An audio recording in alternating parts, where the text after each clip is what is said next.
Day 527 of the Ukrainian War Map, also known as the Russo-Ukrainian War. Juzzy here, and today is another update as I take a simplified and down-to-earth approach to some of the most important happenings on the ground in Ukraine. So starting off, we'll take a quick look at those Russian losses, as currently Russia is sitting on more than 248,000 military personnel losses, as they're getting just shy of that 250,000 mark. So just absolutely shocking figures, really. Then as for hardware, 4 tanks, 15 APVs, and 19 artillery, and 1 thoroughly damaged ship. So let's head back over to the map today with that big news, because just earlier today, near to the Russian Novorossiysk naval base, which is just there, Russia's Olengorsky Gonyak landing ship was struck by a Ukrainian naval drone, which was said to be carrying roughly 450 kilograms of TNT. And as you can see there, the strike caused the ship's listing to one side due to internal flooding as it was getting towed back to port. And just for a little contrast, it used to look like this. More upright as opposed to its much more current unhealthy status right now.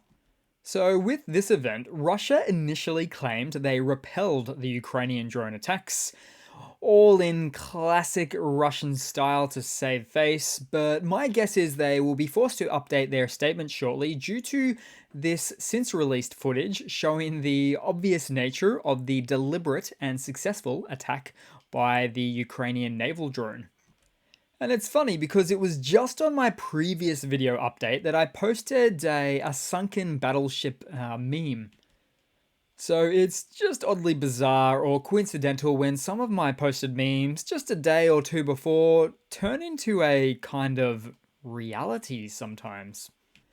And so the Russian landing ship is actually the largest loss that's been suffered by the Russian Navy since the sinking of the Moskva ship last year, in what is no doubt a devastating knock for morale of the Russian military.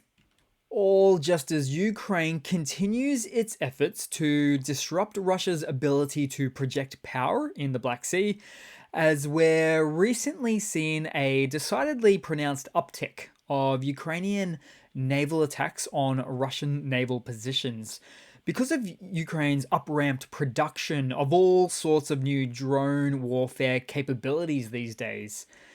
And it's not going to get any easier for Russia. It's really not. Then moving to just next door, the region next door, Ukraine also launched aerial drone attacks on targets in Russian-occupied Crimea at the location of Feodosia. And in this video, an explosion can be seen, and locals claimed it was an oil depot that was struck at a location that, no less, that is about 250 kilometers from the front lines, so smells like storm shadows to me. Then we'll head across to the Donbass as more and more sources confirm that Klishchivka has been vacated by the Russian forces stationed there, but also that those forces are entrenched just east of the settlement. Although I'd like a bit more confirmation on that one still. Then just a bit further south, the AFU have taken over an important stronghold north of Kurdimivka, as they are reportedly just about to enter their town. But also even more so, the same goes for Andrivka, as the AFU has been reportedly battering dugouts and artillery and mortar positions of the Russian forces and are gradually moving into the settlement. So all in all, there could be a great deal of sweeping changes coming here in the upcoming short-term future. Then somewhere in the east, a Russian 2S7 Pion SPG, which is quite a heavy self-propelled artillery piece, was destroyed by a precision strike of the Ukrainian army in the Donetsk Oblast. Also, at an undisclosed nearby location, a Ukrainian soldier inspects a recently destroyed Russian tank. Maybe they'll use it for some spare parts. Then headed a little bit down under or to the southern front, starting in the Velika Novosilka axis, Ukrainian forces are targeting Russian positions inside of Urozane, as they have really set their sights now on pushing Russian forces out from this settlement. And of course, as you may know, they just recently took Staromyorska, which is now liberated as per the blue indicating part of the map there. Then west of here, explosions of ammunition were reported near to the Russian-occupied town of Tokmak as well. So that one's right there. Oh, but something I like here. So just north of here on the Orikhiv axis. So footage from a Russian Lancet drone striking a Bradley M2 IFV, so infantry fighting vehicle, and doing so unsuccessfully due to the installed Brat reactive armor on the vehicle.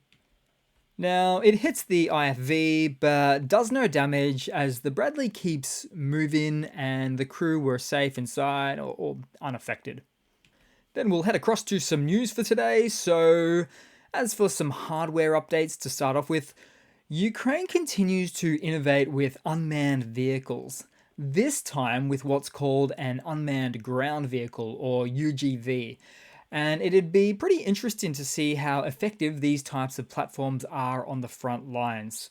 But my money is certainly more so on aerial and naval drones at this stage. And moving on, but in the spirit of hardware news, so as for this footage, just like a YouTube unboxing video, moments after a delivery, new toys often arrive for the Ukrainian lads on the front lines, often receiving ATGMs for tank busting and man pads for portable air defense systems.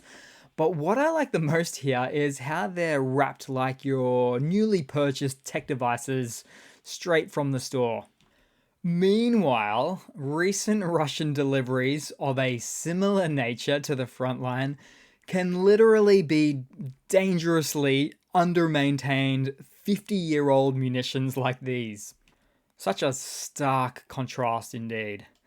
And then, so moving on to a similar real Russian hardware update for today, as this Soviet BMP was most recently spotted equipped with cutting-edge log armor protection, which ultimately ends up getting completely bypassed by an incoming drone anyway. But hey, an effort was made for the frontline Russian personnel who are often literally scrounging for scraps in an attempt to give themselves a leading edge. Oh, and I'd have to mention for this one too, in this configuration, you're obviously dealing with some limited movement of the turret's cannon as well. Then in some other news, the governors of the two Russian oblasts of Kursk and Belgorod have decided to distribute weapons to civilians. In fact, the Russian State Duma passed a law allowing governors to create their own military units.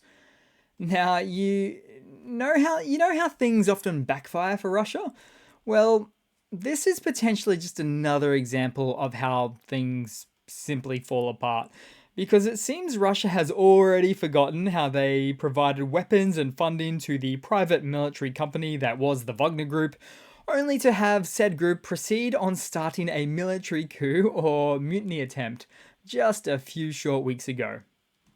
And then in some similar backfiring style news, due to Russia's recent self-removal from the Black Sea grain deal, this has significantly affected China, who was actually designated to receive 57% of the Ukrainian grain moving out of the Ukrainian ports in the Black Sea.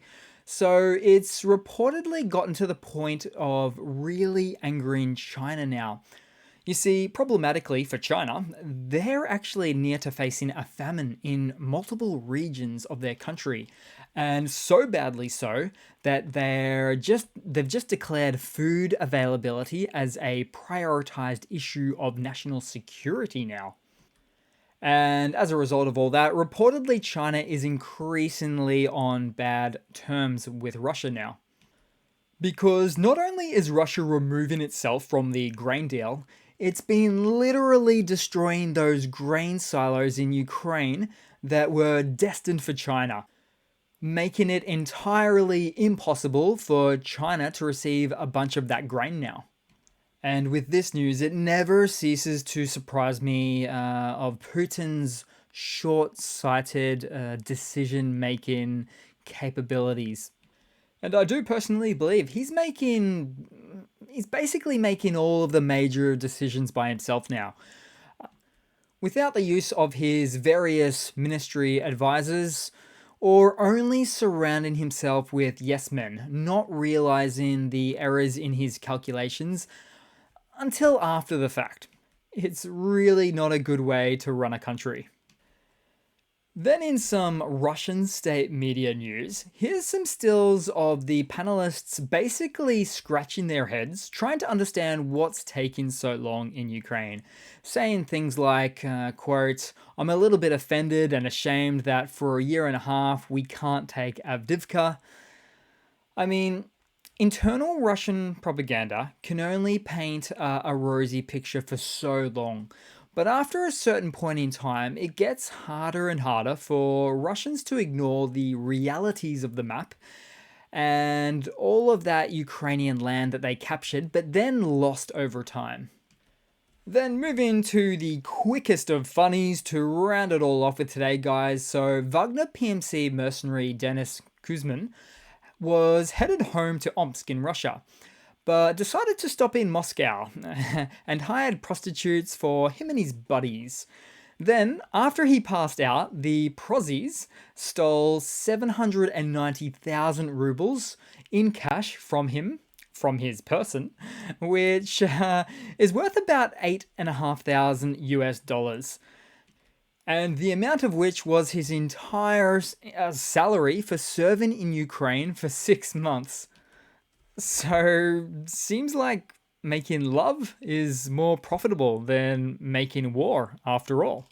So that'll be it for today, guys. Thanks for watching. Please leave a comment and subscribe. It's great to see I've hit that 85k mark for subscribers as I get the message out. And that message is all about globally unified deterrence against aggressor states, because when they succeed, they just never stop. So thanks again, and I do hope to see all of you guys there in the next one. Cheers.